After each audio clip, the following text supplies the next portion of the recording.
জামাত ইসলামীর অফিসে আক্রমণের প্রতিবাদে আজকের এই প্রতিবাদ সমাবেশ এবং সমাবেশ উত্তর সভায় সংগ্রামী সভাপতি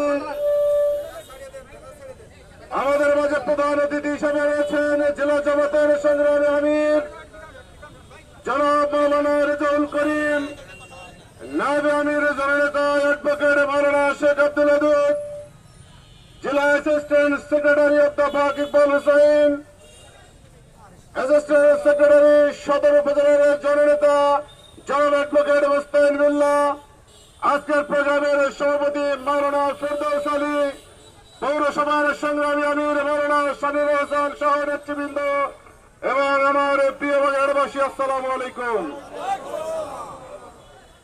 আমরা সবাই অবগত হয়েছি জামাত ইসলামীর নেতা মাওলানা ইমাদউদ্দিন এবং ছাত্র শিবিরের নেতৃবৃন্দের নামে মিথ্যা হত্যা মামলা দেওয়া হয়েছে। যে মামলার প্রতিবাদে শুধু জামাত ইসলামী নয়, সমস্ত বাগেরহাটের আপামর জনতা ফুঁসে উঠেছে। আমরা জামাত ইসলামীর পক্ষ থেকে শুরুতেই বলেছি, খুনি সন্ত্রাসী যেই হোক না কেন তাকে তদন্ত করে আইনের আওতায় নিতে হবে। জামাত ইসলামী খুদের রাজনীতি করে না, হত্যার রাজনীতি করে না। হত্যা এবং খুনের সঙ্গে যারা জড়িত তাদেরকে আমরা সন্ত্রাসী আখ্যায়িত করতে চাই। যখন সন্ত্রাসীদের আমরা ধরার জন্য প্রশাসনকে আহ্বান করছি, তখন ঠিক রাজনৈতিক স্বার্থ সিদ্ধির জন্য কুচক্রী মহল জামাত ইসলামের নেতা কর্মীদের নামে হত্যা মামলা দায়ের করেছে। আমরা এই মামলা প্রত্যাহার আবেদন করছি। মামলা যারা করেছে তীব্র নিন্দা জানাই। এই মামলার মাধ্যমে আমরা বলতে চাই, যারা তোমরা মামলা করেছো রাজনৈতিক ব্যক্তিবর্গ, তোমরা তোমাদের রাজনৈতিক দেউলিয়ত্বর প্রমাণ করেছ। অতি সত্বর মামলা প্রত্যাহার করতে হবে। আমরা দেখেছি মামলা করে তোমরা ক্ষান্ত হওনি। একটি, দুটি, তিনটি নয়, জামাত ইসলামীর 6টি অফিসে ভেঙে চুরে আগুন দেওয়া হয়েছে। আমরা তীব্র নিন্দা জানাই।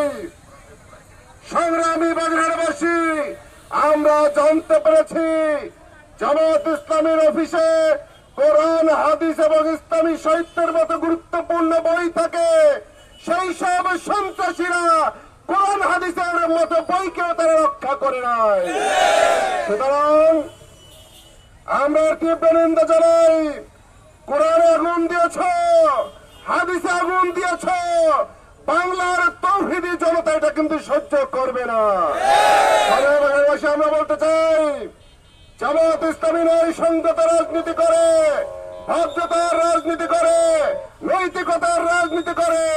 তাদেরকে বারবার খোঁচা দিয়ে ডিস্টার্ব করে যদি উত্তেজিত করা হয়, এই উত্তেজনার আগুনে যেমনি ভাবে ফাঁসিবাদ বিদায় নিয়েছে, তোমরাও বিদায় নিতে বাধ্য হবে। সুতরাং রাজনৈতিক শিষ্টাচার বজায় রাখুন, সৌহার্দ্যপূর্ণ আচরণ করুন, নতুবা জামাত শিবিরের নেতা কর্মীরা মাঠে নেমে পড়লে তোমাদের কিন্তু অবশ্যই এই মাঠ ছাড়া হতে বাধ্য হতে হবে। আমাদেরকে আমাদের রাজনৈতিক সিদ্ধান্ত মোতাবেক অগ্রসর হতে দাও, সমাজটাকে শান্ত করে দাও, মিথ্যা মামলা প্রত্যাহার করে দাও।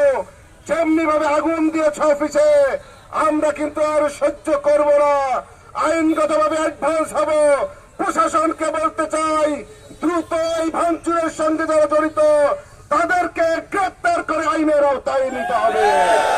যদি প্রশাসন দায়িত্ব পালনে ব্যর্থ হয়, তাহলে কোন অপ্রীতিকর ঘটনার অবতারণা হলে তার দায় জামাত পারবেন না, আপনাদেরকে এর দায় নিতে হবে।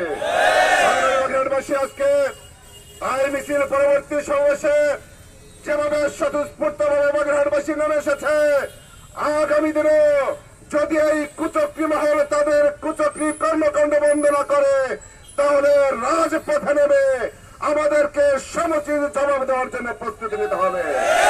সবাইকে মিছিলে অংশগ্রহণ করার আহ্বান জানিয়ে, অংশগ্রহণ করার জন্য ধন্যবাদ জানিয়ে আমি আমার বক্তব্য শেষ করছি। আল্লাহ হাফেজ। বাংলাদেশের জিন্দাবাদ, বাংলাদেশের জামাত ইসলামী জিন্দাবাদ। সংগ্রামী বাগেরহাটবাসী, এই পর্যায়ে সভাপতির বক্তব্য নিয়ে আসছেন বাংলাদেশের জামাত ইসলামী বাগেরহাট সদর উপজেলার